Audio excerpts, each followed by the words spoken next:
ஹெல்த்தியான fibre rich mushroom biryani பார்க்க போகிறோம். தேவை பட்டை, லவங்கம், ஏலக்காய், இஞ்சி, பூண்டு, கொத்தமல்லி, புதினா, வெங்காயம், தக்காளி, கேரட், உருளைக்கிழங்கு, மஷ்ரூம், அரிசி, 1 கப் அரிசி, 2 கப் தண்ணி.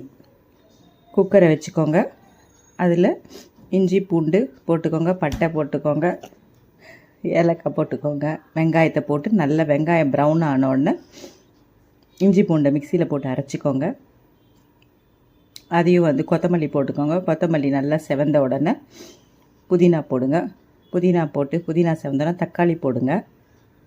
தக்காளி நல்லா வதங்கின உடனே கேரட்டு போடுங்க, உருளைக்கிழங்கு போடுங்க, நல்லா கிண்டி விடுங்க. மஞ்சள் பொடி போடுங்க, இஞ்சி பூண்டு போடுங்க. எல்லாத்தையும் நல்லா மிக்ஸ் பண்ணுங்க. நல்லா கிளறி விட்டு மிக்ஸ் பண்ணிட்டு மஷ்ரூம் போடுங்க. போட்டு மிளகாய் பொடி போடுங்க. போட்டு அதையும் நல்லா பச்சை வாசனை போகிற வரைக்கும் வதக்குங்க. தயிர் சேர்த்துக்கோங்க. சேர்த்துட்டு அரிசி போடுங்க. 1 கப் அரிசினா 2 கப் தண்ணி போடணும். கிண்டி விட்டுட்டு உப்பு போடுங்க.